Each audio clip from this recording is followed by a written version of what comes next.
சங்கீதம் 46வது சங்கீதத்தை திருப்பிக் கொள்ளலாம். இது கடவுளுடைய வார்த்தை. பரிசுத்த ஆவியானவர் இந்த சங்கீதக்காரனை கொண்டு பேசின வார்த்தை இன்றைக்கும் இது ஜீவன் உள்ளது, அதிகாரம் உள்ளது, வல்லமையானது. இது போதுமான தேவனுடைய வார்த்தையாக இருக்கிறது. இந்த 46ஆம் சங்கீதத்தை குறித்து நாம் சிந்திக்கும் பொழுது மிக அடிப்படையாக இதற்கான தலைப்பு நெருக்கடிகளில் திருச்சபையினுடைய நம்பிக்கை. பழைய ஏற்பாடானது கடவுளுடைய வார்த்தை. பழைய ஏற்பாடு தேவனுடைய ஆவியினால் அருளப்பட்டது. ரட்சிப்புக்கேற்ற ஞானத்தை பழைய ஏற்பாடு நமக்கு கொடுக்கிறது. ஒரு பாவியை ரட்சிப்பதற்கு வேதம் போதுமானது. பழைய ஏற்பாடு ஒரு விசுவாசியை பரிசுத்தப்படுத்துகிறது. பழைய ஏற்பாடு ஒரு விசுவாசியை எச்சரிக்கிறது. பழைய ஏற்பாடு ஒரு விசுவாசியை ஆறுதல் படுத்துகிறது. பழைய ஏற்பாடு இயேசு கிறிஸ்துவை குறித்து பிரசங்கிக்கிறது. இந்த பழைய ஏற்பாட்டில் தேவன் கொடுத்திருக்கிற ஒரு பகுதி தான் இந்த சங்கீத புத்தகம். இந்த சங்கீத புத்தகமானது 150 சங்கீதங்களை கொண்டிருக்கிறது. இந்த 150 சங்கீதங்களும் சுமார் பல 100 ஆண்டுகளுக்கு இடைப்பட்ட காலத்தில் எழுதப்பட்டது. முதல் முறையாக மோசே இதை எழுதுகிறார். 90ஆம் சங்கீதத்தை மோசே எழுதுகிறார். மோசே முதல் பாபிலோன் சிறையிருப்பிலிருந்து இஸ்ரேல் மக்கள் திரும்புகிற வரைக்கும் இந்த 150 சங்கீதங்கள் பலவிதமான ஆசிரியர்களை கொண்டு, தேவ மனிதர்களை கொண்டு பாடப்பட்டு ஒரே புத்தகமாக ஆவியானவரை கொண்டு நமக்கு கொடுக்கப்பட்டிருக்கிறது. இந்த சங்கீத புத்தகத்தை நாம் வாசிக்கும் பொழுது ஒரு விசுவாசியினுடைய அனைத்து உணர்வுகளையும் அனைத்து சூழ்நிலைகளையும் இந்த புத்தகம் படம் பிடித்து நமக்கு காண்பிக்கிறது. ஒரு விசுவாசி மகிழ்ச்சியாக இருக்கிற நேரத்தில், கவலையோடு இருக்கிற நேரத்தில், பாவத்தோடு கூட போராடுகிற நேரத்தில், மனம் திரும்புதலுக்காக நாடுகிற நேரத்தில், தேவனை ஆராதிக்க பிரயாசப்படுகிற நேரத்தில், அல்லது இயேசு கிறிஸ்துவை பற்றி அறிகிற அந்த ஆர்வத்தில் ஒரு விசுவாசி எவ்வாறாக வேதத்தை வாசிக்க வேண்டும் என்பதை சங்கீத பகுதி நமக்கு கற்றுக் கொடுக்கிறது. எனவே ஒரு விசுவாசியுடைய இருதயத்தை ஆராய்ந்து அறிந்திருக்கிற பரிசுத்த ஆவியானவர், நமக்குள்ளாக வாசமாய் இருக்கிற இந்த சத்திய ஆவியானவர் நமக்கு என்ன தேவை என்பதை இந்த சங்கீதங்களிலே அவர் எழுதி கொடுத்திருக்கிறார். இன்றைக்கும் இது திருச்சபையிலே அது வல்லமையோடு கிரியை செய்கிற தேவனுடைய வார்த்தையாக இருக்கிறது. கடவுளை பற்றிய உயர்வான சிந்தனை ஒவ்வொரு விசுவாசிக்கும் மிக அவசியமான ஒன்று. நாள்தோறும் 24 மணி நேரமும் ஒரு விசுவாசி சிந்திக்க வேண்டிய ஒரு காரியம், தேவன் யார், அவர் எப்படிப்பட்டவர், தேவனை பற்றிய மகத்துவமான சிந்தனைகள் தான் நம்முடைய ஆவிக்குரிய வாழ்க்கையை சமாதானத்தோடும் மகிழ்ச்சியோடும் மனரம்யத்தோடு காத்துக்கொள்ள உதவி செய்கிறது. எனவே தான் 10ஆம் வசனம் இங்கே சொல்லுது, நீங்கள் அமர்ந்திருந்து நானே தேவன் என்று அறிந்து கொள்ளுங்கள். திருச்சபைக்கு ஒரு கட்டளை கொடுக்கப்படுகிறது. திருச்சபையை தேவன் அழைக்கிறார். எதற்கென்று அழைக்கிறார்? தேவன் யார், அவர் எப்படிப்பட்டவர் என்பதை அறிந்து கொள்வதற்கு அவர் அழைக்கிறார். தேவனை பற்றிய உயர்வான சிந்தனை தான் ஒரு மெய்யான ஆராதனைக்கும், தேவ பக்தியுள்ள வாழ்க்கைக்கும், பரிசுத்தமான வாழ்விற்கும், மனம் திரும்புதலுக்கும் நேராக வழிநடத்தும். தேவனை பற்றிய அறிவில் பிரச்சனை என்றால் நமது ஆவிக்குரிய வாழ்க்கை முற்றிலுமாக அடிபட்ட நிலையில் தான் காணப்படும்.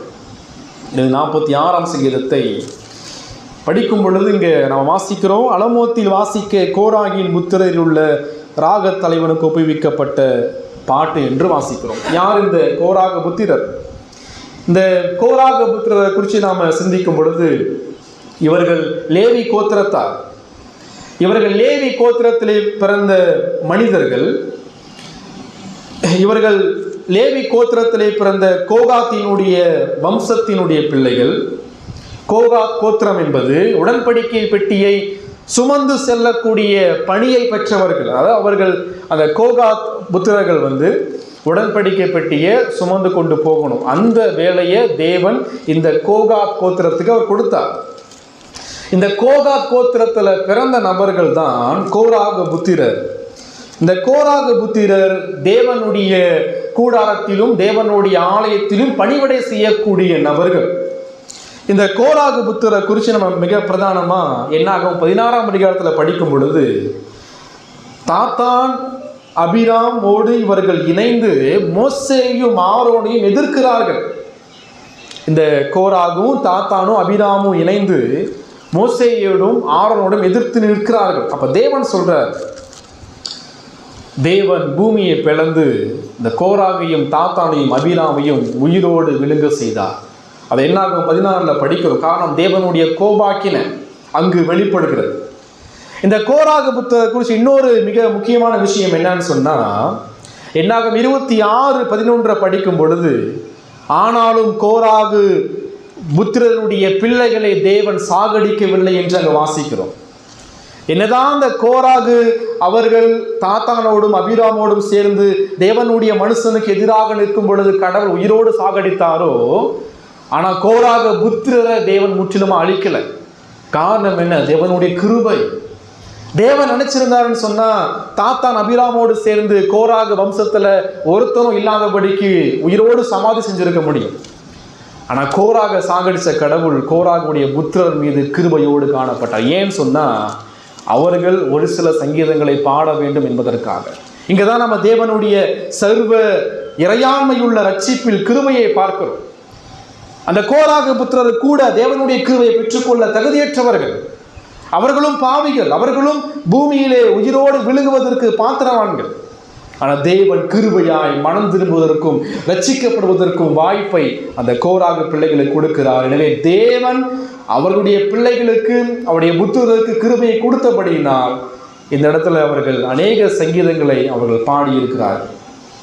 இந்த கோராகு புத்திரருடைய சங்கீதங்களை குறித்து நாம் படிக்கும் பொழுது 11 சங்கீதங்களை இவர்கள் பாடியிருக்கிறார்கள். 42ஆம் சங்கீதம், 44 முதல் 49 வரைக்கும் உள்ள சங்கீதங்கள், 84, 85, 87, 88 ஆகிய சங்கீதங்களை இந்த கோராகு புத்திரருடைய சங்கீதங்களாக நாம் படிக்கிறோம். இப்போ இந்த கோராகு புத்திரருடைய சங்கீதத்தை படிக்கும் பொழுது நமக்குள்ள என்ன சிந்தனை வரணும்னு சொன்னா, கிருபை என்பது அது இலவசமானது, ரட்சிப்பு என்பது இலவசமானது. நாம் தேவனுடைய கோபத்திற்கு உட்பட்டவர்கள், நாம் தேவன் நம்மை அழிப்பதற்கு நாம் பாத்திரவான்கள், பூமியிலே உயிரோடு நரகத்திலே உயிரோடு விழுங்க செய்வதற்கு நாம் தகுதியானவர்கள். ஆனாலும் தேவன் கிருபையாய் நமக்கு ஜீவனையும் சுவாசத்தையும் கொடுத்து, பாவத்திலிருந்து மீட்பை கொடுத்து, ரட்சிப்பை கொடுத்து உலகத்திலே உயிரோடு வைத்திருக்கிறபடியால் நாம் அவரை ஆராதிக்க வேண்டும், அவரை தொழுது கொள்ள வேண்டும், அவரை பாட வேண்டும், அவருக்கு துதிகளையும் மகிமைகளையும் செலுத்த வேண்டும் என்ற காரியத்தை இந்த கோராகு சங்கீதத்திலிருந்து நாம் கற்றுக்கொள்ள முடியும். இதில் இந்த 46ஆம் சங்கீதத்தை 3 வகையாக நம்ம பிரிக்க முடியும். ஒவ்வொரு 3 வசனத்துக்கு பிறகும் சேலா என்ற வார்த்தை இங்கே பயன்படுத்தப்பட்டிருக்கிறது.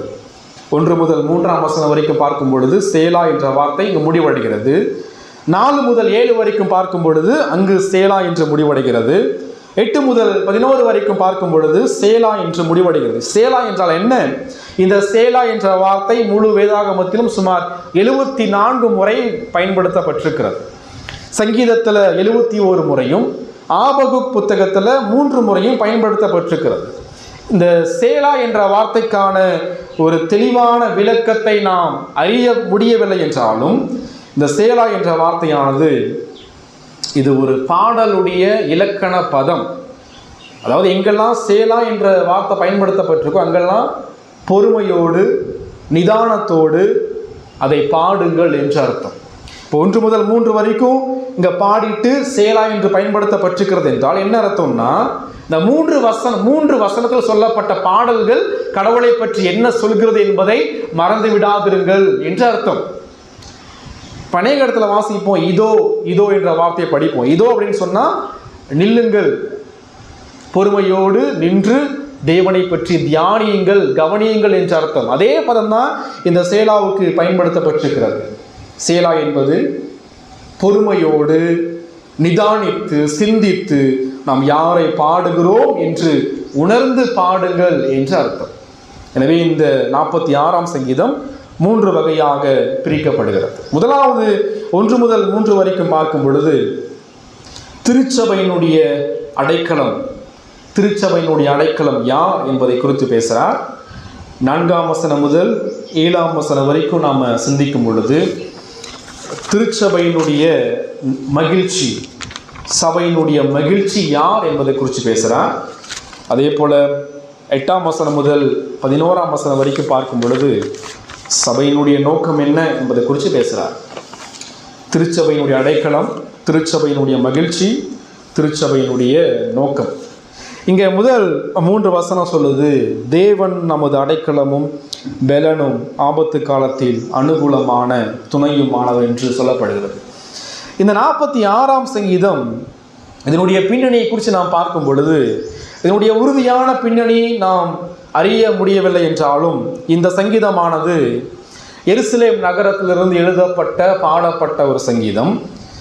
எதிரிகள் எருசலேம் நாட்டை சூழும் பொழுது அநேக அந்நிய வல்லமை மிக்க நாடுகள் எருசலேமை அழிப்பதற்கு படை சூழும் பொழுது தேவன் எருசலேமையும் தனது மக்களையும் அந்த அந்நிய ராஜாக்களிடமிருந்து பாதுகாத்ததினுடைய விளைவுதான் இந்த 46ஆம் சங்கீதம். எதிரிகளும் துன்மார்க்கர்களும் எருசலேமை அழிப்பதற்கு முற்றுகை போடப்படும் பொழுது என்ன செய்வதென்று தெரியாத நேரத்தில் எருசலேம் பட்டணம், எருசலேம் மக்கள் தவிக்கும் பொழுது, நெருக்கடியான நேரத்தில் அவர்கள் தேவனை நோக்கி பார்க்கும் பொழுது தேவன் எதிரிகளை அவர் வீழ்த்தி தன் மக்களை எவ்வாறு பாதுகாத்தார், அதன் மூலமாய் தேவனுக்கு நன்றிகளையும் மகிமைகளையும் செலுத்துவதன் மூலமாக தான் இந்த பாடல் இங்கு பாடப்படுகிறது.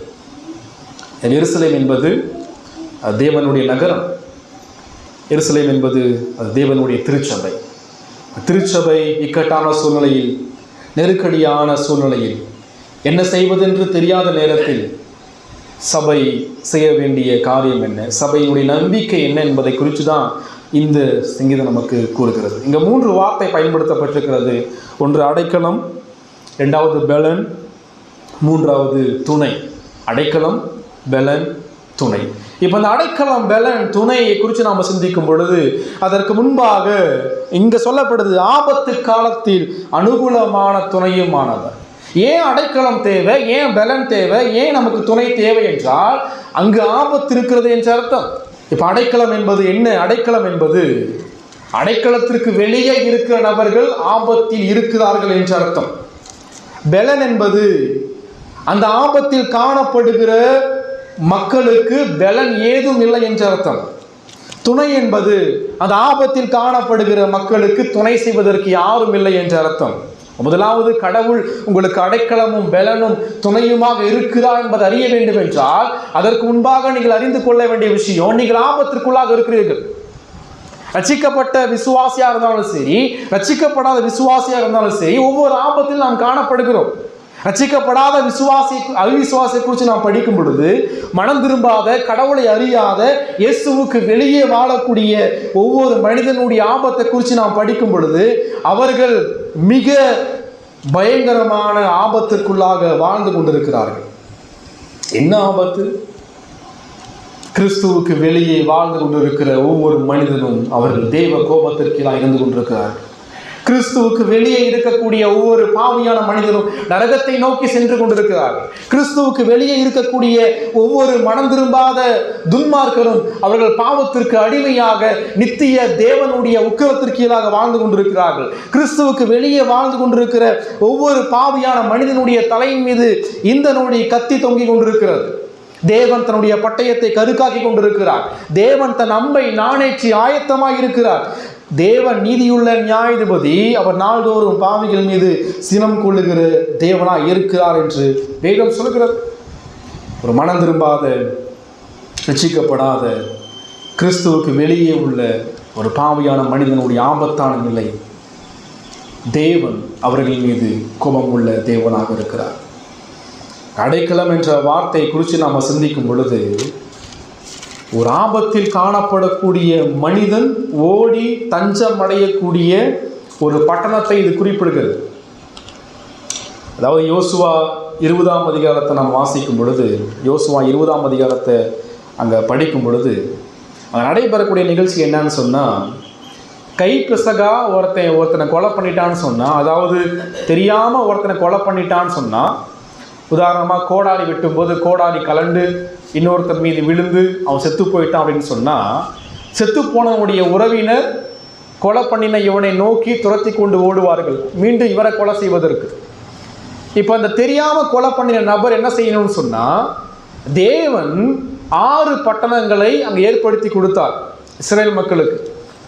இந்த தெரியாம கொலை பண்ணின மனுஷன் தன்னை துரத்தி கொண்டு வரக்கூடிய அந்த உறவினருடன் தப்பித்துக் கொள்ள வேண்டும் என்றால் அந்த 6 பட்டணங்களில் ஏதோ ஒரு பட்டணத்திற்கு போய் தஞ்சமடைய வேண்டும். அந்த 6 பட்டணத்திற்கு பெயர் அடைக்கல பட்டணம் என்று அர்த்தம். இப்ப அந்த கொலை பண்ணின நபர் அவன் சாகக்கூடாதுன்னு சொன்னா என்ன செய்யணும்? வேகமாக அந்த அடைக்கல பட்டணத்திற்குள்ளாக ஓடி தஞ்சம் அடைய வேண்டும். அந்த அடைக்கல பட்டணம் மட்டும்தான் இந்த மனிதனை காப்பாற்ற முடியும். அந்த அடைக்கல பட்டணம் மட்டும்தான் இந்த குற்றம் செய்த பாவம் செய்த அந்த மனிதனை பராமரித்து மன்னித்து மீட்டுக் கொள்ள முடியும். எனவே இவனுக்கான ஜீவன், இவனுக்கான தப்பித்துக் கொள்ளுதல், இவனுக்கான தஞ்சம் தேவன் நியமித்த அந்த அடைக்கல பட்டணத்திற்குள்ளாக மட்டும்தான் இருக்கிறது. அந்த அடைக்கல பட்டணத்திற்கு வெளியே மரணமும் ஆபத்தும் காணப்படுகிறது. அதே போலதான் ஒவ்வொரு பாவியான மனிதனும் துரத்தி கொண்டிருக்கிற தேவனுடைய பரிசுத்த நீதியுள்ள கோபத்திலிருந்து நீங்கள் தப்பிக்க வேண்டும் என்றால் உங்களுக்கான ஒரே ஒரு அடைக்கல பட்டணம் ஆண்டவராக இயேசு கிறிஸ்து மட்டும்தான். இயேசு கிறிஸ்துவுக்கு வெளியே உங்களுக்கான எந்த விதமான தஞ்சமும் புகலிடமும் அடைக்கல பட்டணம் உலகத்தில் இல்லை. நீதிமொழிகள் சொல்கிறது, உங்கள் கோபாக்கனை நாளிலே உங்கள் ஐஸ்வர்யம் உங்களை காப்பாற்றாது, உங்களுடைய சம்பாத்தியம் காப்பாற்றாது, உங்களுடைய உறவினர்களோ உங்களுடைய உற்றார் நபர்களோ நண்பர்களோ காப்பாற்ற முடியாது.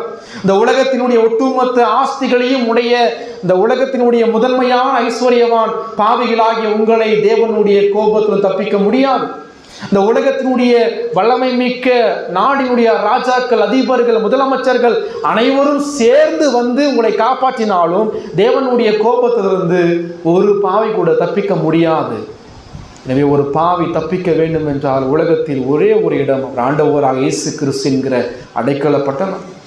இங்கு அமர்ந்திருக்கிற நீங்கள் முதலாவது தேவன் உங்களுக்கு அடைக்கலமும் பெலனும் துணையுமாய் இருக்க வேண்டும் என்றால் முற்காலத்திலே நீங்கள் பாவிகளாக இருக்கையில் அதே தேவன் உங்களுக்கு எதிரியாக சத்துருவாக இருந்திருக்கிறார்.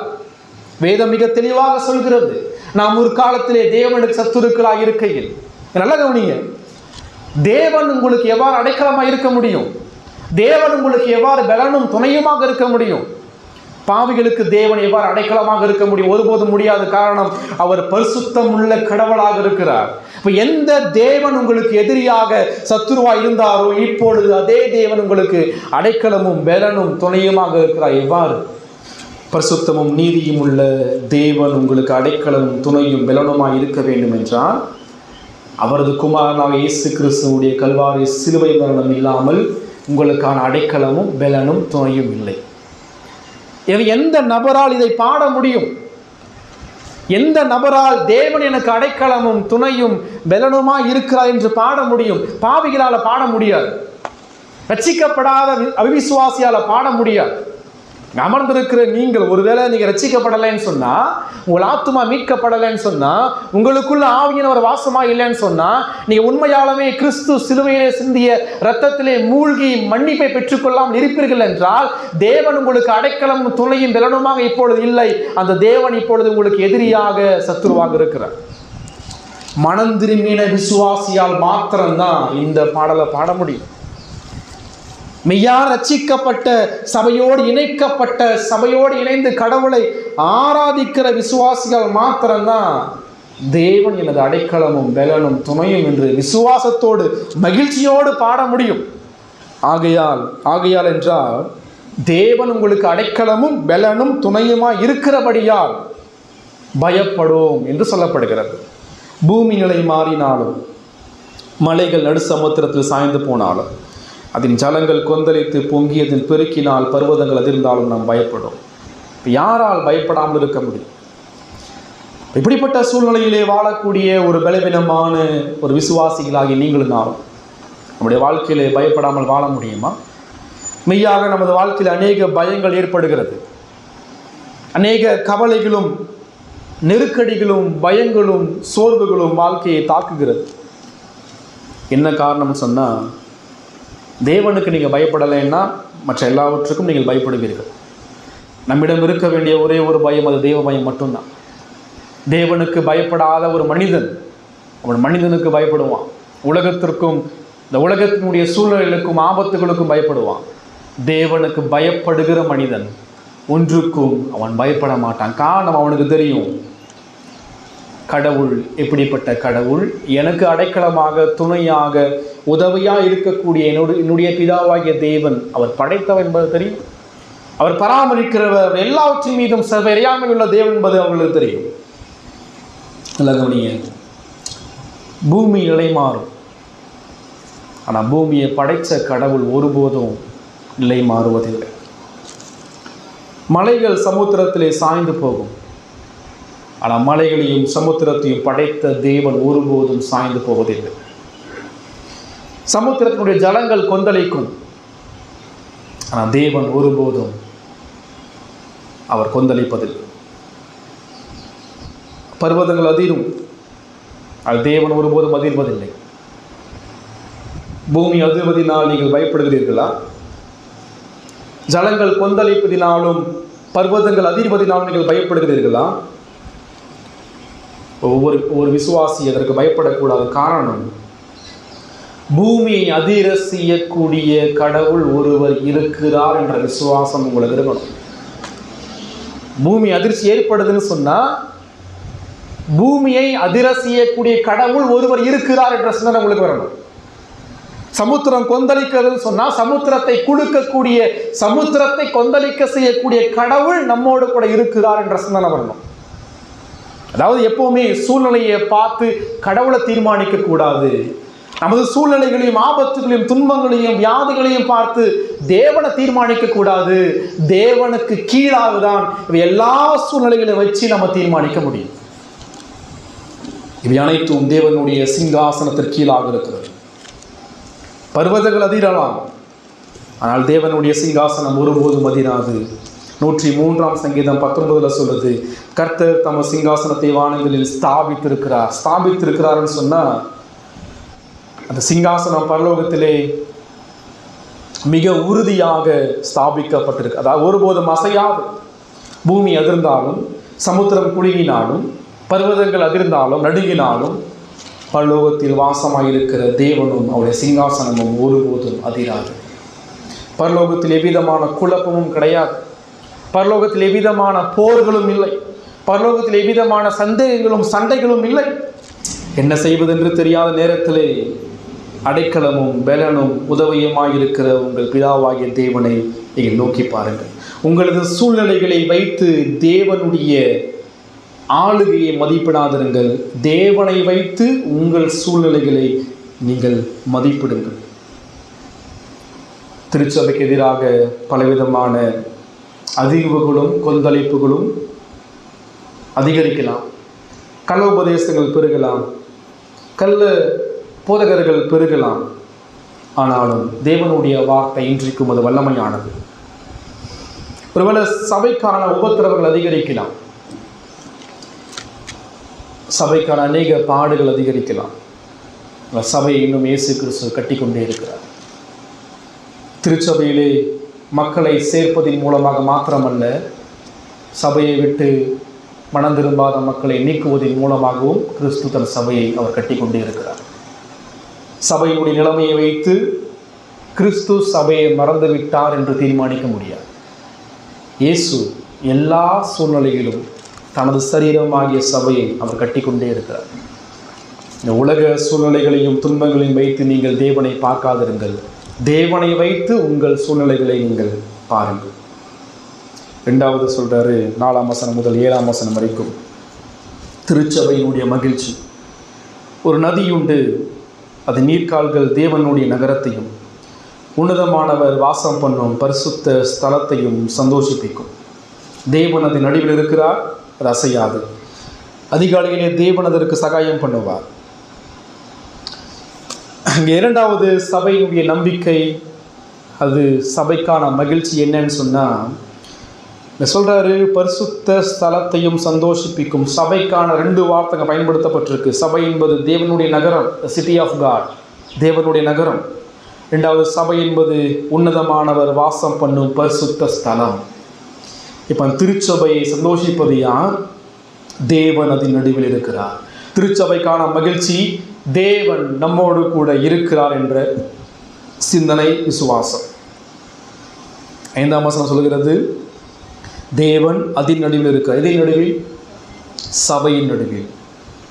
தேவனுடைய நகரத்தின் நடுவில் உன்னதமானவர் வாசம் பண்ணும் பரிசுத்த ஸ்தலத்தின் நடுவில் இருக்கிறார். 7ஆம் வசனம் சொல்கிறது, சேனையில் கர்த்தர் நம்மோடு இருக்கிறார். 11ஆம் வசனம் மீண்டும் சொல்கிறது, சேனையில் கர்த்தர் நம்மோடு கூட இருக்கிறார். ஒரு சபையினுடைய மெய்யான சந்தோஷம், மெய்யான மகிழ்ச்சி, தேவன் அவர் நம்மோடு கூட இருக்கிறார். தேவனுடைய இருத்தலை குறித்து நாம் படிக்கிறோம். தேவனுடைய மிக முக்கியமான ஒரு குணாதிசயம், தேவன் எங்கும் இருக்கிறார் என்று வேதம் சொல்கிறது. 139ஆம் சங்கீதத்தை படிக்கும் பொழுது அங்கே வாசிக்கிறோம், நான் வானத்துக்கு ஏறினாலும் எங்கேயும் இருக்கிறீர், பாதாளத்தில் படுக்கை போடாலும் எங்கேயும் இருக்கிறீர், சமுத்திரத்தினுடைய கடையாந்திரத்துக்கு சென்றாலும் எங்கேயும் இருக்கிறீர், நடந்தாலும் படுத்திருந்தாலும் நீர் என்னை சூழ்ந்திருக்கிறீர். இப்போ தேவனுடைய குணாதிசயம், தேவன் அவர் எங்கும் இருக்கிற தேவனாக இருக்கிறார். அதை முதலாவது புரிந்து கொள்ள வேண்டும். அதே தேவன் ஒவ்வொரு விசுவாசியாக இருக்கக்கூடிய உங்களுக்குள், தனிப்பட்ட விசுவாசிகளாகிய உங்களுக்குள் அவர் வாசமாக இருக்கிறார். அதே தேவன் திருச்சபை ஒன்று கூடும் பொழுது சபையின் நடுவில் அவர் வாசமாக இருக்கிறார். தேவன் திருச்சபை நடுவில் இருக்கிறார் என்ற சத்தியம் வெறுமனை மகிழ்ச்சியை மாத்திரமல்ல, அது நடுக்கத்தையும் பயத்தையும் ஏற்படுத்துகிற ஒரு சத்தியம். ஆபத்து ஒரு விசுவாசியை சூழும் பொழுது, துன்பங்களும் பாடுகளும் திருச்சபையை சூழும் பொழுது, சபைக்கான மகிழ்ச்சி அந்த சபையினுடைய தலைவராக இருக்கிற ஆண்டவராக இயேசு கிறிஸ்து தன் மனவாட்டியோடும் தன் நாடுகளோடும் அவர் என்றென்றும் இருக்கிறவராக இருக்கிறார். சொல்லப்படுது, சபை என்பது தேவனுடைய நகரம், திருச்சபை என்பது தேவனுடைய நகரம். அது மனிதனுடைய நகரம் அல்ல, அது தேவனுடைய நகரம். நகரம் என்றால் அந்த நகரத்திற்கு ஒரு ராஜா இருப்பார், அந்த நகரத்திற்கு என்று சட்டத்திட்டங்கள் இருக்கும், அந்த நகரத்தில் வாழக்கூடிய மக்கள் குடிமகன்களாக இருப்பார்கள். இங்கே 48ஆம் அதிகாரம் பாருங்கள். 48ஆம் அதிகாரத்தை வாசிக்கும் போது 2ஆம் வசனத்தில் அது மகாராஜாவினுடைய நகரம் என்று சொல்லப்படுகிறது. இப்போ நகரம் யாருடைய நகரம்? அது ராஜாவின் நகரம் அல்ல, மகாராஜாவினுடைய நகரம். எருசலேம் நகரமானது வெறுமனே தாவீது ராஜாவாக இருந்தாலும் சரி, தாவீதுக்கு மேலாக இருக்கக்கூடிய மகாராஜா ஒருவர் இருக்கு. அதே போல திருச்சபையானது, திருச்சபை தேவனுடைய நகரமாக இருக்கிறது. அதற்கு இயேசு கிறிஸ்து மகா உன்னதமான ராஜாவாக இருக்கிறார். அவர் ராஜாக்களுக்கெல்லாம் ராஜாவாக இருக்கிறார். எபேசியர் 2ஆம் அதிகாரம் 19ஆம் வசனம், ஆகையால் நீங்கள் இனி அந்நியரும் பரதேசிகளுமாயிராமல் பரிசுத்தவான்களோட ஒரே நகரத்தாரும் தேவனுடைய வீட்டாருமாயிருந்து. இப்போ சபையை பற்றிய வேதம் அநேக உருவங்களை கொடுக்கிறது. அதில் ஒரு உருவகம்தான் திருச்சபையானது தேவனுடைய பட்டணம். இந்த பட்டணத்தை முற்றுகை போடுவதற்கும், இந்த பட்டணத்தை தாக்குவதற்கும், இந்த பட்டணத்துக்கு விரோதமாய் சிந்தித்து கொண்டிருக்கிற எதிரிகளோடு போராடுவதற்கு தேவன் பட்டணத்தின் நடுவில் இருக்கிறார். பட்டணத்தின் நடுவில் இருக்கிறார். திருச்சபை எவ்வளவு பாதுகாப்பான ஒன்று, திருச்சபை எவ்வளவு பாதுகாப்பான ஒன்று என்பதை அறிந்து கொள்கிற அதே நேரத்தில் திருச்சபையோடு விளையாடுவது எவ்வளவு ஆபத்தான என்பதை அறிந்து கொள்ள வேண்டும். காரணம், சபையின் நடுவில் அதே ராஜா இருக்கிறார். இரண்டாவது, சபை என்பது அது பரிசுத்த ஸ்தலம், அது பரிசுத்த ஆலயம் என்று சொல்லப்படுகிறது. இங்க சொல்றாரு, உன்னதமானவர் வாசம் பண்ணும் பரிசுத்த ஸ்தலம். பழைய ஏற்பாட்டை வாசிக்கும் போது ஆசரிப்பு கூடாரத்திலும் சரி, தேவாலயத்திலும் சரி 3 பகுதிகளாக பிரிக்கப்பட்டிருக்கும். ஒன்று வெளிப்பிரகாரம், 2வது பரிசுத்த ஸ்தலம், 3வது மகா பரிசுத்த ஸ்தலம். பரிசுத்த ஸ்தலம் வரைக்கும் ஒவ்வொரு ஆசாரியும் நாள்தோறும் வந்து ஆராதனை செய்வார்கள். ஆனால் மகா பரிசுத்த ஸ்தலத்தில் தான் தேவனுடைய உடன்படிக்கை பெட்டி வைக்கப்பட்டிருக்கும், கேருபீன்கள் இருக்கும், தேவனுடைய மகிமை அங்கு இருக்கும். ஆசாரியம் கூட உள்ளே போக முடியாது. பிரதான ஆசாரியம் மட்டும்தான் வருஷத்துக்கு ஒரு முறை தனக்காகவும் தன் மக்களுக்காகவும் பலி செலுத்தி இரத்தத்தை கொண்டு மகா பரிசுத்த ஸ்தலத்திற்குள்ளாக சென்று அந்த இரத்தத்தை அந்த பெட்டியின் மீது தெளிக்க வேண்டும். அப்பொழுதுதான் தேவனுடைய கோபம் அங்கு சரி செய்யப்படும். உள்ள போகக்கூடிய அந்த மகா பிரதான ஆசாரியம் பரிசுத்தவானா இருக்கணும். பாவத்தோடு கூட உள்ள போயிட்டான்னு சொன்னா மீண்டும் உயிரோடு வெளியே வர முடியாது. காரணம், அவன் மகா பரிசுத்தமான தேவனுக்கு முன்பாக நின்று கொண்டிருக்கிறான். அந்த மகா பரிசுத்த ஸ்தலத்துல தேவனுடைய மகிமை இருக்கிறது, தேவன் அங்கதான் இருக்கிறார். எனவே என்ன பண்ணுவாங்கன்னு சொன்னா, வரலாறு சொல்லுது, இந்த பிரதான ஆசாரியம் வருஷம் ஒரு முறை உள்ளுக்குள்ள போகும்போது இடுப்புல கயிறு கட்டிடுவாங்க. கயிறு கட்டி உள்ளுக்குள்ள போகும்போது கயிறு வெளியே இருக்கும். அவருடைய ஆடையில சின்ன சின்ன மணிகள் கட்டப்பட்டிருக்கும். அந்த மணிகள் எதற்காக கட்டப்பட்டிருக்குன்னு சொன்னா, உள்ள இருக்கிற பிரதான ஆசாரியன் உயிரோடு இருக்கிறானா இல்லையா என்பதை அவன் ஆராதனை செய்யும் போது அந்த மணிகள் சத்தம் விடும். அதை வைத்து வெளியே உள்ள மக்கள் அறிந்து கொள்வார்கள். ஒருவேளை அந்த மணி சத்தம் கேட்கலன்னா என்ன அர்த்தம்? உள்ளே போன அந்த பிரதான ஆசாரியன் தன் பாவத்தோடு கூட போயிட்டான், அங்க இருக்கிற பரிசுத்தமான தேவன் அவனை கொன்றார் என்ற அர்த்தம். இப்ப ஏன் கயிறு கட்டி உள்ள போனோம்? அவன் பிணத்தை உடலை கொண்டு வருவதற்கு மக்கள் உள்ளுக்குள்ள போக முடியாது. ஏன்னா மக்கள் உள்ளுக்குள்ள போனாலும் அவங்களும் சாகணும். இவன் இந்த கயிறின் மூலமாய் செத்து போன அந்த பிணத்தை வெளி இழுப்பதற்காக தான் அந்த கயிறு கட்டப்பட்டது. இவ்வளோ வரைமுறைகள், இவ்வளவு சட்டத்திட்டங்கள் பழைய ஏற்பாட்டில் தேவன் கொடுத்தார். காரணம் என்ன? அந்த மகா பரிசுத்த ஸ்தலத்திலே தேவன் வாசமாக இருக்கிறார். சரியா? இப்ப அதே தேவன் சொல்றாரு, அந்த பரிசுத்தமான தேவன் யாருக்குள்ள வாசமா இருக்கிறார்? ரட்சிக்கப்பட்ட விசுவாசிகளாகிய உங்களுக்குள் வாசமாயிருக்கிறார். 1 கொரிந்தியர் 3ஆம் அதிகாரம். 1 கொரிந்தியர் 3ஆம் அதிகாரம்.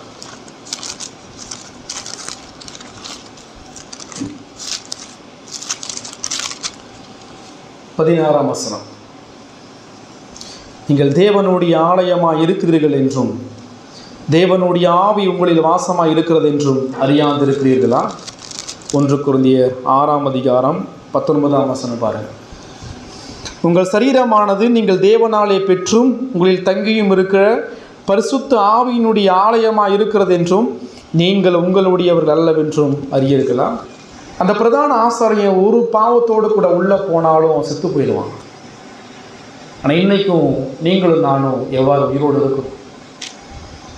உங்களுக்குள்ள ஆவியானவர் ஒரு வாசமாக இருக்கிறார் என்ற பயம் உங்களுக்குள்ள காணப்படுதா? ரட்சிக்கப்பட்டிருப்பீங்கன்னு சொன்னா வேதம் சொல்லுது, நீங்கள் தேவனுடைய ஆலயமா இருக்கிறீர்கள். நீங்க எப்போ ரட்சிக்கப்பட்டீங்களோ, மறுபுறப்படைந்தீங்களோ, அப்பொழுது முதற்கொண்டு ஆவியானவர் உங்களுக்குள்ளாக வாசமா இருந்து கொண்டே இருக்கிறார்.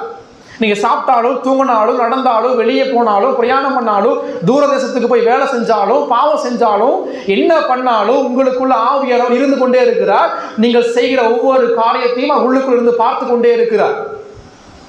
அந்த மகா ஸ்தலத்திற்குள்ளாக ஒரு பாவத்தை சுமந்து கொண்டு போய் உயிரோடு எப்படி வர முடியாதோ, அதே போல நீங்கள் நானும் செய்கிற எக்கச்சக்கமான அக்கிரமங்களையும் பாவத்தையும் பொறுத்து கொண்டு அந்த பரிசுத்தமான தேவன் ஆலயமாக உங்களுக்குள் எவ்வாறு வாசமாக இருக்க முடியும்?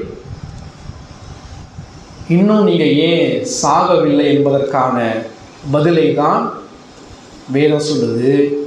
கிறிஸ்துவுடைய ரத்தம் உங்களுக்காக எனக்காக நாள்தோறும் பரிந்து பேசிக்கொண்டே இருக்கிறது. நாம் தேவனுடைய ஆலயமாக இருக்கிறோம் என்பது அது வெறுமனே மகிழ்ச்சிக்குரிய ஆசீர்வதிக்கப்பட்ட வசனம் மாத்திரமல்ல, அது ஒவ்வொரு விசுவாசியும் நடுங்க செய்கிற வசனம். ஒவ்வொரு விசுவாசியும் பாவம் செய்வதற்கு அச்சுறுத்துகிற வசனம். பரிசுத்தமாய் வாழ்வதற்கு உந்தி தள்ளுகிற வசனம். காரணம், பரிசுத்தத்தில் பரிசுத்தமான மகா உன்னதமான தேவன் பாவிகளிலும் பிரதானமான பாவிகளாகிய உங்களுக்குள் அவர் இருந்து கொண்டிருக்கிறார். உங்களுக்குள் இருப்பது அவர் உன்னதமானவர். நீங்கள் தேவனுடைய ஆலயமாக இருக்கிறீர்கள். இந்த சரீரம் தேவனுடைய சரீரம். அதுதான் வேதம் சொல்லுது, இது கிறிஸ்துவனுடைய அவயவங்கள். கிறிஸ்துவுடைய அவயவங்களை வேசியின் அவயவங்கள் ஆக்க முடியாது. இது கிறிஸ்துவுடைய உறுப்புகளாக இருக்கிறபடியால் இதை இயேசுவுக்கு என்று தான் பயன்படுத்த வேண்டுமே ஒழிய பாவத்துக்காக ஒருபோதும் பயன்படுத்த முடியாத. காரணம், நீங்கள் உங்களுடையவர்கள் அல்ல, நீங்கள் தேவனுடையவர்கள். வேதம் சொல்லுது, வானம் அவருக்கு சிங்காசனம், பூமி அவருக்கு பாதப்படும். இந்த உலகத்தில் எப்பேற்பட்ட ஆலயத்தை கட்டினாலும் அது தேவனுக்கு ஒருபோதும் போதாது. இவ்வளோ மகா பெரிய உன்னதமான கடவுள் பலவீனமான உங்களுக்குள்ளாக வாசமாய் இருக்கிறார் என்ற சத்தியத்தை நீங்கள் அடிக்கடி மறந்து போகிறீர்கள். அதுதான் ரட்சிப்பில் நீங்கள் நானும் ரட்சிக்கப்பட்ட வாழ்க்கையில் நாள்தோறும் பாவம் செய்து நம்மளுக்குள் வாசமாக இருக்கிற திரியேக தேவனை துக்கப்படுத்தும் போது ரட்சிப்பை இழந்து போய் விடாதபடிக்கு தேவன் நம்மை வைத்திருக்கிறார் என்றால் அதுதான் ரட்சிப்பினுடைய பாதுகாப்பு. நாள்தோறும் பிதாவாகிய தேவனுக்கு எதிராக கலகம் செய்கிறோம், துரோகம் செய்கிறோம். ஆனாலும் தேவன் இன்னும் நம்மை தனது புத்திர சுவிகாரத்தை விட்டு துரத்தாமல் இருக்கிறார். நாள்தோறும் உங்களுடைய பாவத்தினாலே உங்களுடைய இரட்சகரை சிலுவையில் அறைந்து நிர்வாணமாக்கி ஆணிகளால் அடித்து அவமானப்படுத்துகிறீர்கள். ஆனால் கிறிஸ்து உங்களுக்காக இன்றும் பரிந்து பேசிக் கொண்டே இருக்கிறார். நாள்தோறும் உங்களுக்குள் வாசமாயிருக்கிற பரிசுத்த ஆவியானவரை, சத்திய ஆவியானவரை, தேற்றரவாளனை, கிருபையின் ஆவியானவரை, மகிமையின் ஆவியானவரை, நல்ல ஆவியானவரை, ஞானத்தின் ஆவியானவரை, தேவ ஆவியானவரை துக்கப்படுத்தி அவிழ்த்து அவமானப்படுத்துகிறீர்கள், நிந்திக்கிறீர்கள். ஆனாலும் அவர் ஒருபோதும் உங்களை விட்டு வெளியே செல்லாமல் உங்களுக்குள்ளாக உங்கள் பாவத்தை பொறுத்து கொண்டு கிருபையாய் உங்களை மன்னித்து கொண்டே இருக்கிறார். தேவன் உங்களோடு கூட இருக்கிறாரா? தேவன் உங்கள் நடுவில் இருக்கிறாரா? உங்களுக்குள் இருக்கிற அதே தேவன் தான் திருச்சபைக்குள்ளாக இருக்கிறார். திருச்சபை ஒன்று கூடும் பொழுது தேவன் அங்கு பிரசன்னமாகிறார். ஆராதனை என்பது நாம தேவனை வரவேற்பது கிடையாது. ஆராதனை என்பது தேவன் நம்மை வரவேற்பது. ஆராதனையை நாம் வேத வாசிப்பில் ஆரம்பிக்கிறோம். கடவுள் பலவீனமான நம்மை அழைக்கிறார். நாம கடவுள் அழைக்க முடியாது. அங்குதான் கிறிஸ்துவனுடைய மீட்பும் நீதியும் பரிந்து பேசுதலும் சுவிசேஷமாக வல்லமையோடு செயல்படுகிறது. தேவன் சபையின் நடுவில் இருப்பது என்பது எதை உண்டாக்குகிறது? 4ஆம் வசனம் பாருங்க. ஒரு நதி உண்டு, அது நீர்க்கால்கள் தேவனுடைய நகரத்தையும். இப்போ நதி போது இஸ்ரவேல் நாட்டில் எருசலேம் நகரத்தில் நதியெல்லாம் கிடையாது. எருசலேம் நகரமானது ஒரு நீரூற்றை நம்பி இருந்த ஒரு நகரம். ஆனால் எருசலேம் நகரத்தில் ஒரு நதி போகுது. என்ன நதி? அந்த நதி தான் தேவனுடைய பிரசன்னம். 16ஆம் சங்கீதம் 11ஆம் வசனம் சொல்கிறது. 16ஆம் சங்கீதம் 11ஆம் வசனம், என் ஜீவ மார்க்கத்தை எனக்கு தெரியப்படுத்துவீர், உம்முடைய சமூகத்தில் பரிபூர்ண ஆனந்தமும் உம்முடைய வலது பாசத்தில் நித்திய பேரின்பமும் உண்டு. இந்த நதி என்பது தேவனுடைய பிரசன்னத்தை குறிக்கிறது, தேவனுடைய இருத்தலை குறிக்கிறது. அந்த தேவனுடைய பிரசன்னத்திலிருந்து அநேக நீர்க்கால்கள் வருகிறது. அந்த நீர்க்கால்கள் தான் பரிசுத்த ஆவியானவருடைய ஆளுகை, பரிசுத்த ஆவியானவருடைய செயல்பாடு. எது அவருடைய செயல்பாடு? பரிசுத்த ஆவியுடைய செயல்பாடு என்பது அந்நிய பாஷை பேசுவதோ, தீர்க்கதரிசனம் உரைப்பதோ, எகிரி குதிப்பதோ, டான்ஸ் ஆடுவதோ, ஆட்டம் போடுவதோ, கை தட்டுவதோ கிடையாது. பரிசுத்த ஆவியுடைய செயல்பாடு என்பது அவர் எழுதிய வேதாகமத்திலிருந்து ஆண்டவராக இயேசு கிறிஸ்துவை சுவிசேஷமாக பிரசங்கித்து சபையிலே மனம் திரும்புதலையும் விசுவாசத்தையும் ஏற்படுத்துவது. இப்போ அந்த நதியினுடைய பயன் என்ன? அந்த நதியினுடைய நீர்க்கால்கள் ஏற்படுத்துகின்ற ஆசீர்வாதங்கள் என்ன? இங்கே சொல்லப்படுது, தேவனுடைய பிரசன்னம் என்கிற நதி திருச்சபையில் மகிழ்ச்சியை உண்டு பண்ணும், சந்தோஷத்தை உண்டு பண்ணும். தேவனுடைய நதி என்கிற அவருடைய பிரசன்னம் திருச்சபையிலே பாதுகாப்பை கொடுக்கிறது. அதுதான் அங்க வாசிக்கிற 5ஆம் வசனம். தேவன் அதன் நடுவில் இருக்கிறார், அது அசையாது. அது அசையாது. ஏன் அசையாது? காரணம், அந்த வீடு கற்பாரின் மீது கட்டப்பட்டிருக்கிறது. சபையை நோக்கி அநேக புயல்கள் தாக்கும்.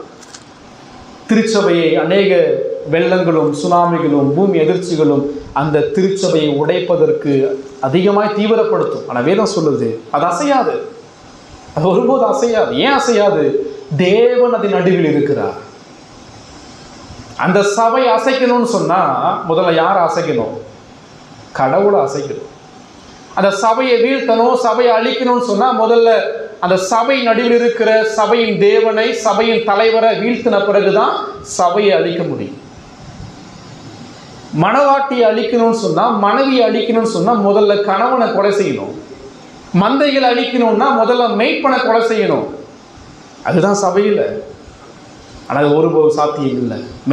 மெய்ப்பனாகி கிறிஸ்துவையும் மணவாளனாகி இயேசுவையும் சபைக்கு தலைவராக இருக்கக்கூடிய இயேசுவையும் ஒருபோது வீழ்த்த முடியாத உன்னதமான வல்லமை மிக்க ராஜாவாக இருக்கிறார். எனவே சபை அசையாது.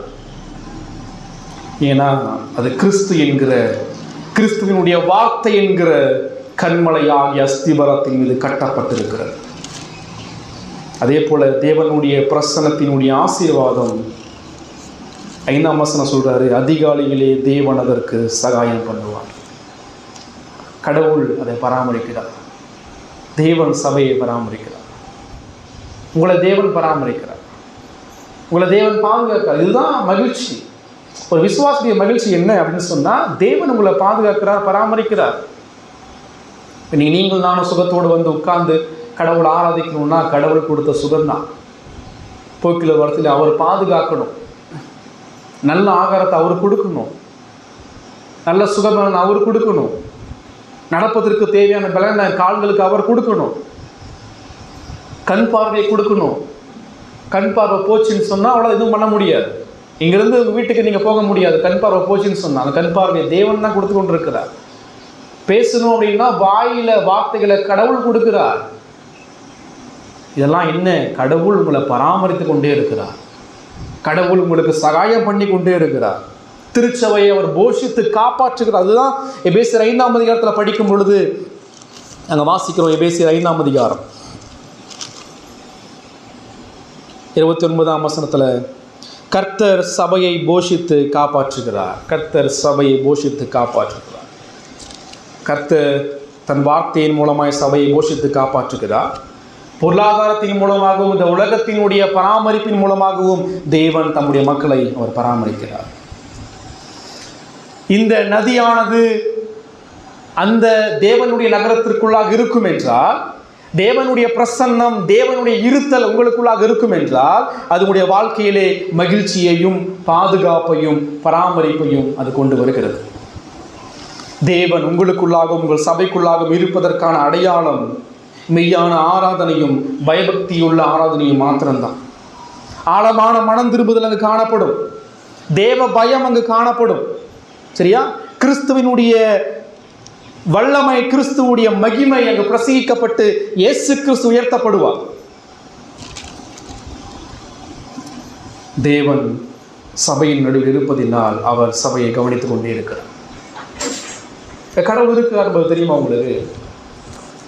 அமர்ந்திருக்கிற நம்முடைய மத்தியிலே தேவன் அமர்ந்திருக்கிறார் என்பதை விசுவாசிக்க முடியுமா உங்களால்? உங்களால் கண்கள்லாம் பார்க்க முடியாது. நீங்கள் கடவுளை பார்க்கலனாலும் கடவுள் உங்கள் ஒவ்வொருவரையும் கவனித்து கொண்டே இருக்கிறார். உங்களுடைய ஆராதனையுடைய முறைமைகளை அவர் மிக உன்னிப்பாக பார்த்து கொண்டே இருக்கிறார். இயேசு கிறிஸ்து சொல்றார், எங்கே 2-3 பேர் நாமத்தினாலே ஒன்று கூடுகிறார்களோ அவர்கள் மத்தியிலே வாசம் செய்யும். பரம்பரமாக சொல்லிட்டு போயிருக்காரு மத்திய 22:20, உலகத்தின் முடிவு பரியந்தமும் சகல நாட்களிலும். ஒரு நாள் விட்டு ஒரு நாள் கிடையாது, ஒரு வாரம் விட்டு ஒரு வாரம் கிடையாது, நீங்கள் சர்ச்சுக்கு வரும்போது மாத்திரம் கிடையாது, சகல நாட்களிலும் நான் உங்களுடனே கூட இருப்பேன் என்று சொல்லியிருக்கிறார். 6ஆம் வசனம் சொல்றது, ஜாதிகள் கொந்தளித்தது, ராஜ்யங்கள் தத்தளித்தது, அவர் தம் சத்தத்தை முழங்க பண்ணினார், பூமி உருகி போயிற்று. இப்போ திருச்சபையினுடைய மகிழ்ச்சி, தேவனது நடுவில் இருக்கிறார். நடுவில் இருப்பதினாலே அந்த சபைக்கான மகிழ்ச்சியையும் சபைக்கான பாதுகாப்பையும் சபைக்கான பராமரிப்பையும் தேவன் கொடுக்கிறார். ஆனாலும் இந்த இடத்துல இந்த உலகத்தினுடைய ஜாதிகளும் ராஜ்யங்களும் தேவனுடைய பிள்ளைகளுக்கு எதிராக கொந்தளித்து கொண்டிருக்கிறது. தேவனுடைய திட்டத்திற்கு எதிராக கொந்தளித்து கொண்டிருக்கிறது. தேவனுடைய சபைக்கு எதிராக போராடி கொண்டிருக்கிறது. ஆனால் தேவன் சொல்ற, ஜாதிகள் கொந்தளிக்கும், ராஜ்யங்கள் தத்தளிக்கும். எப்படி ஒரு சமுத்திரமானது கொடூரமாக ஆக்ரோஷத்தோடு அலைகளை மேலோங்கி வருமோ அதே போல துன்மார்க்கர்கள் விசுவாசிகளை அழிப்பதற்கு, சபையை அழிப்பதற்கு மிக ஆக்ரோஷமாக வந்தாலும் அவர் தமது சத்தத்தை முழங்க பண்ணினார், பூமி உருகி போயிற்று. ஒரே சத்தம் மட்டும்தான். உலகத்தினுடைய ஒட்டுமொத்த துன்மார்க்கரும் எழும்பி வந்தாலும் கடவுள் பேசுகிற ஒரு வார்த்தையினால பூமி உருகி போகிறது என்று படிக்கிறோம். 7ஆம் வசனம், சேனைகளின் கர்த்தர் நம்மோடு இருக்கிறார், யாக்கோபின் தேவன் நமக்கு உயர்ந்த அடைக்கலமானவர். சங்கீதம் 2ஆம் சங்கீதத்தை படிக்கும் பொழுது அங்கு நாம் வாசிக்கிறோம். சங்கீதம் 2ஆம் சங்கீதத்தில், ஜாதிகள் கொந்தளித்தது, ஜனங்கள் விருதாக்கார சிந்திப்பானேன், கர்த்தருக்கு விரோதமாகவும் அவர் அபிஷேகம் பண்ணினவருக்கு விரோதமாகவும் பூமியின் ராஜாக்கள் எழும்பி நின்று அதிகாரிகள் ஏகமாய் ஆலோசனை பண்ணி அவர்கள் கட்டுகளை அறுத்து அவர்கள் கைடுகளை நம்மை விட்டு எரிந்து போடுவோம் என்கிறார்கள். இங்கே நடக்கிற விஷயம், இயேசுவுக்கு எதிராக மக்கள் எழும்பி என்ன சொல்கிறாங்க? கட்டுகளை விட்டு நம்மை விட்டு எரிந்து போடுவோம் சொல்கிறாங்க. 4ஆம் வசனத்தில், பரலோகத்தில் வீற்றிருக்கிறவர் நகைப்பார், ஆண்டவர் இகழுவார். தேவன் பார்த்து சிரிக்கிறார். இவ்வளவு சாதாரணமான பலவீனமான மனிதன் என்ன அழிக்க முடியுமா, என்னுடைய சபை அழிக்க முடியுமான்னு சொல்லி தேவன் சிரிக்கிறார். சிரிப்பது மாத்திரமல்ல, 5ஆம் வசனம், அவர் தமது கோபத்தில் பேசி. முதல்ல சிரிக்கிறார். நாம் சிரிப்போம்னு சொன்னால் எப்போ சிரிப்போம்? ஒரு எறும்பு ஒரு யானையை பார்த்து நான் உன்னை சாகடிப்பேன்னு சொன்னால் யானை தான் செய்யும், மனசில் சிரிக்கும். சரியா? இங்கே இருக்கிற நீங்கள் நானும் அமெரிக்க அதிபர்கிட்ட போய் அதிபரை நான் கொலை பண்ணிடுவேன்னு சொல்லி சொன்னால் அவர் என்ன செய்வார்? சிரிப்பார். அதே போல தான் இங்கே இந்த உலகத்தினுடைய துன்மார்க்கர்கள் இயேசுவுக்கு விரோதமாகவும் இயேசுடைய பிள்ளைகளுக்கு விரோதமாகவும் திருச்சபைக்கு எதிராகவும் எழும்பும் போது தேவன் சிரிக்கிறார். சிரிப்பது மாத்திரமல்ல, தன் கோபத்திலே பேசுகிறார்.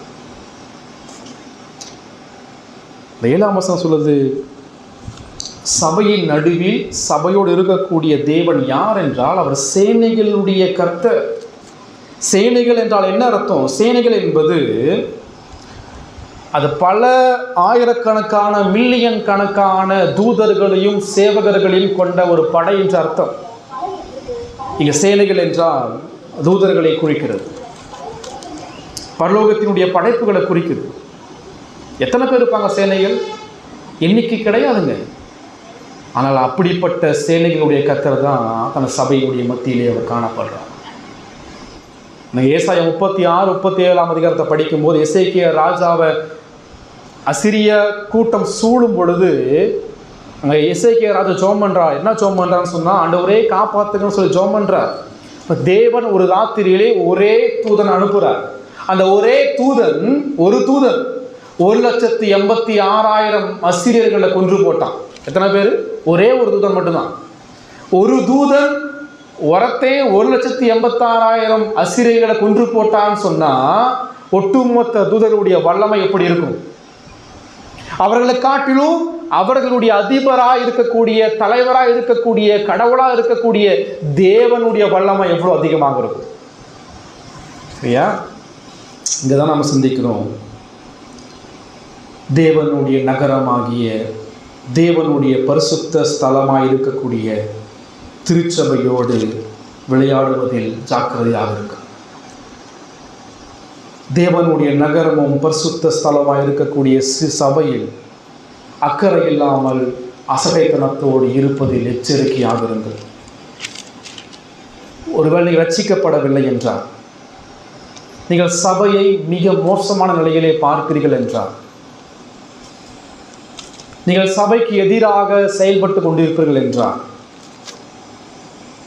ஞாபகப்படுத்திக் கொள்ளுங்கள், உங்களுக்கு முன்பாக சேனைகள் கர்த்தர் தன் கையில் பட்டயத்தை பிடித்து கொண்டு நின்று கொண்டிருக்கிறார். சபைக்கு நடுவில் தேவன் இருக்கிறார். முதலாவது, சபையை நிராகரிப்பதற்கு முன்பாக, சபையில் அக்கறையின்மையோடு வாழ்வதற்கு முன்பாக, சபையை அழிப்பதற்கு சிந்திப்பதற்கு முன்பாக நினைத்துக் கொள்ளுங்கள், சபை நடுவில் இருப்பவர் யார் என்பதை நினைத்துக் கொள்ளுங்கள். தேவன் எதற்காக உலகத்தை படைச்சாரோ திருச்சபைக்காக தான் படைச்சார். தேவன் எதற்காக முழு வரலாற்றையும் நடத்தினாரோ, யாருக்காக தமது நேசகுமாரனை அனுப்பி நிர்வாணமா சிலுவையில மிக கொடூரமா மரிக்க செய்தாரோ, யாருக்காக ரத்தம் இயேசு கிறிஸ்து சிந்தினாரோ, யாருக்காக மரித்து அடக்கம் பண்ணப்பட்டு உயிர்த்தெழுந்து யாருக்காக பரிந்து பேசி கொண்டிருக்கிறாரோ, அந்த திருச்சபையோடு விளையாடுவதில் ஜாக்கிரதையாக இருங்கள். சபைக்காக தன் சொந்த குமாரனையே யாருன்னு பார்க்காம கொடுத்த பிதாவாகிய தேவன் திருச்சபையை தொடக்கூடிய துன்மார்க்கனை எவ்வாறு விட்டுவிட முடியும்? எனவேதான் சபை என்பது அது பரிசுத்த ஸ்தலம், அது பயபக்திக்குரிய காரியம், அது மகா உன்னதமான தேவனுடைய நகரம். அந்த சபையோடு இயேசு கிறிஸ்து இருக்கிறார். சேனைகள் கர்த்தர் நம்மோடு இருக்கிறார் என்றால் யார் அந்த சேனைகளுடைய கர்த்தர்?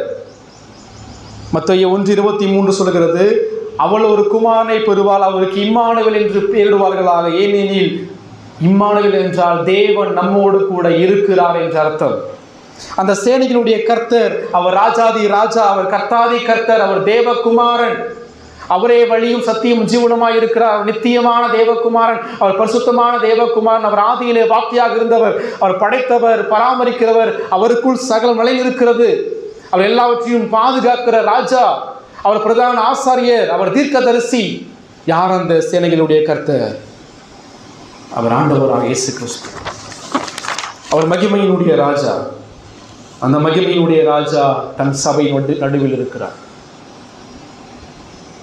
இதுதான் உங்களுக்கு மகிழ்ச்சியை கொடுக்கும். தேவன் இங்கு இருக்கிறார் என்பது யாருக்கு மகிழ்ச்சியை கொடுக்கும்? தேவனோடு ஐக்கியமா இருந்து பரிசுத்தமா வாழக்கூடிய விசுவாசிக்கு தான் மகிழ்ச்சியை கொடுக்கும்.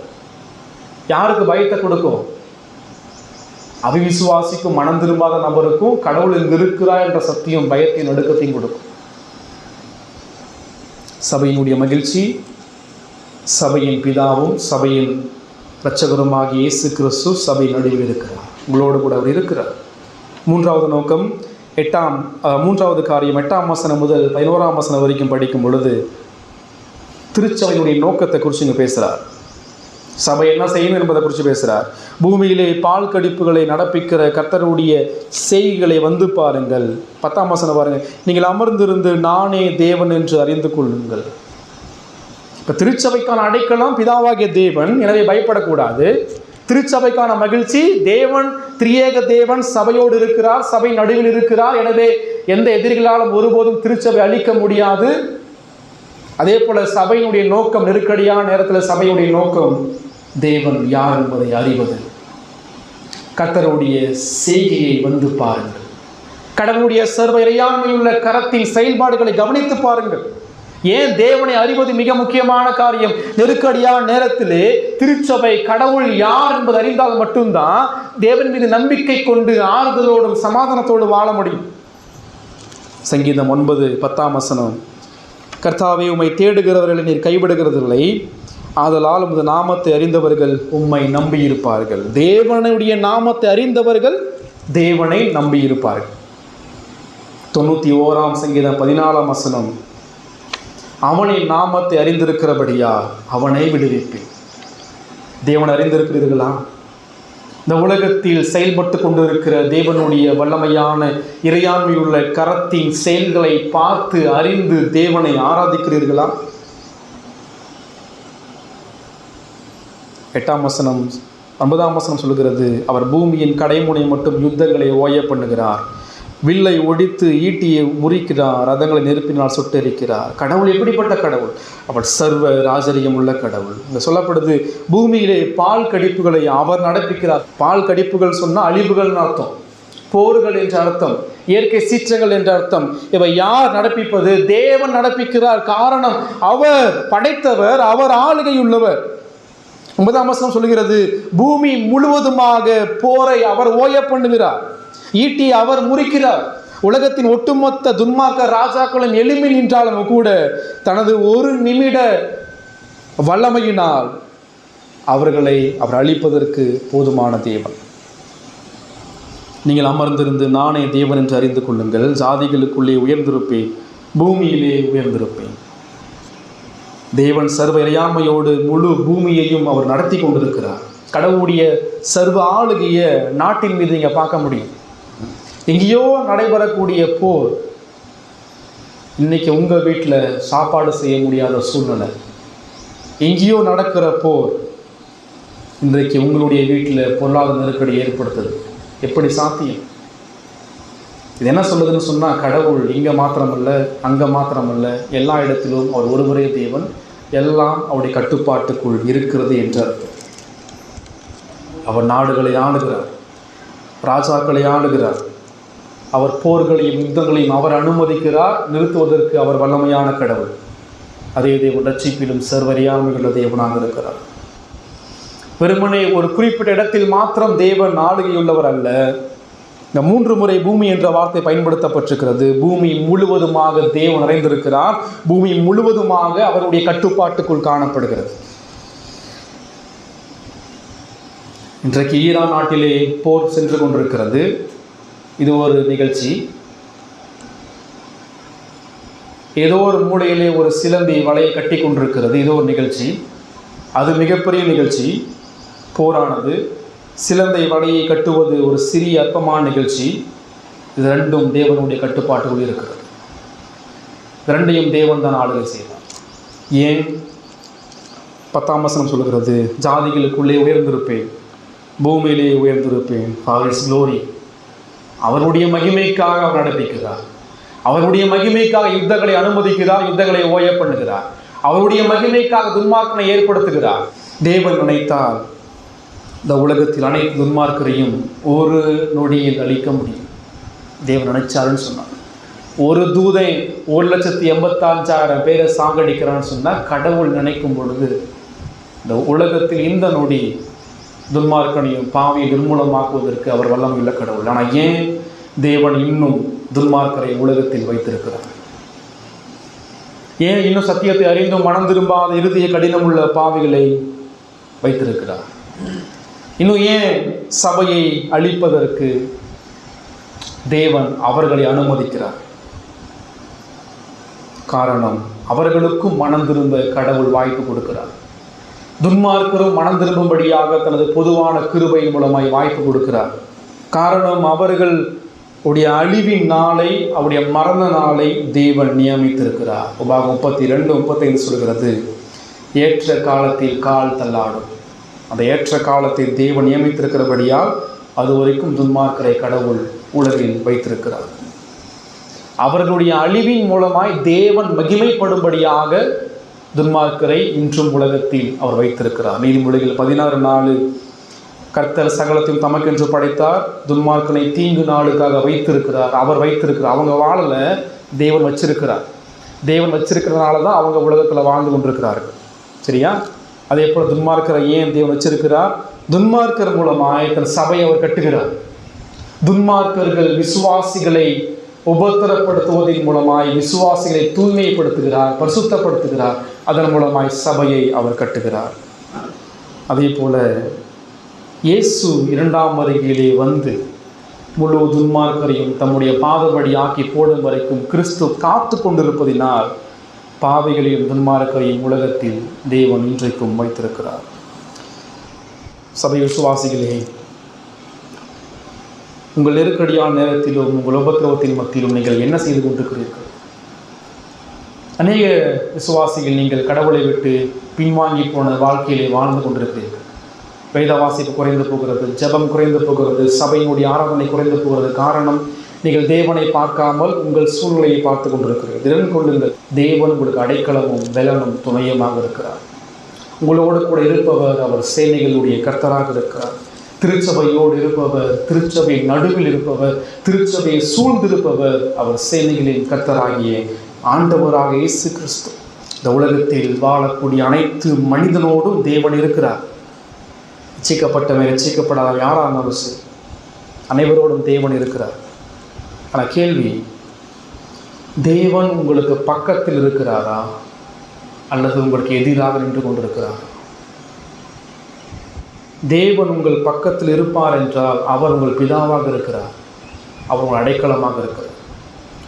அதே தேவன் உங்களுக்கு எதிராக நின்று கொண்டிருப்பார் என்றால் நீங்கள் மிக மிக ஆபத்தில் காணப்படுகிறீர்கள். ஒருவேளை மெய்யாக தேவன் உங்களுக்கு அடைக்கலமாக இருக்கிறார் என்ற விசுவாசம் உங்களுக்கு இல்லைன்னு சொன்னால் நீங்கள் ரட்சிக்கப்படலைன்னு சொல்லியார். ஏனோ தானம் என்ற மனம் போன வாழ்க்கையை வாழ்ந்து கொண்டிருக்கிறீங்கன்னு சொல்லியார். உங்களுக்குள் வாசமாக இருக்கிற திரியேக தேவன் எப்படிப்பட்ட பரிசுத்தமான தேவன், நீங்கள் எந்த அளவுக்கு பாவியான மனிதர்கள். அவர் உங்களுக்குள்ளாக வாசமாக இருப்பதனுடைய விளைவு உங்களுக்கான மனம் திரும்புதல் ஏற்படணும். அதுக்கு ஒரே வழி ஆண்டவராக இயேசு கிறிஸ்து மட்டும்தான். இருக்கிற நீங்கள் ரட்சிக்கப்படவில்லை என்றால் இந்த நொடி நீங்கள் மிகப்பெரிய ஆபத்தில் வாழ்கிறீர்கள். உங்களுக்கான ஒரே ஒரு தீர்வு அந்த அடைக்கலமாக இருக்கக்கூடிய ஆண்டவராக இயேசு கிறிஸ்து மட்டும்தான். அவர் பாவிகளுக்காக உலகத்தில் 33 ஆண்டுகளுக்கு முன்பாக வந்தார். அவர் நியாயப்பிரமாணத்தை கடைபிடித்தார், நீதியை சம்பாதித்தார். அவர் முழு தேவகுமாரனாக முழு மனுஷகுமாரனாக உலகத்திலே வாழ்ந்தார். அவர் ரத்தத்தை சிந்தி சிலுவையில் ஆணியில் அடிக்கப்பட்டு அவர் பிதாவினால் கைவிடப்பட்டு தம் சபை மீதிருந்த தேவ கோபத்தை அவர் சுமந்து நாம் சமாதானத்தை அடையும்படியான ஆக்கினை அவர் சுமந்து நம்மை விடுதலையாக்கினார். அவர் மரித்து அடக்கம் பண்ணப்பட்டு உயிர்த்தெழுந்து இந்த நொடி தேவனுடைய வலது பஸ்ஸில் வீற்றிருந்து அவர் யாருக்காக மரித்தாரோ அந்த சபைக்காக பரிந்து பேசி கொண்டே இருக்கிறார். அவர் மீண்டும் ஒரு நாள் உலகத்திலே வரப்போகிறார். அந்த நாள் துன்மார்க்கருக்கு பயத்தை கொடுக்கும், நீதிமானுக்கு மகிழ்ச்சியை கொடுக்கும். மனம் திரும்புகிற ஒரு பாவத்தை அறிக்கை செய். கடவுளுடைய பரிசுத்த தன்மைக்கு முன்பாக உங்கள் பாவத்தை அறிக்கை செய்து மனம் திரும்பி சிலுவையில் அடிக்கப்பட்ட இயேசுவை நோக்கி பாருங்கள். ஜெபிக்கலாம்.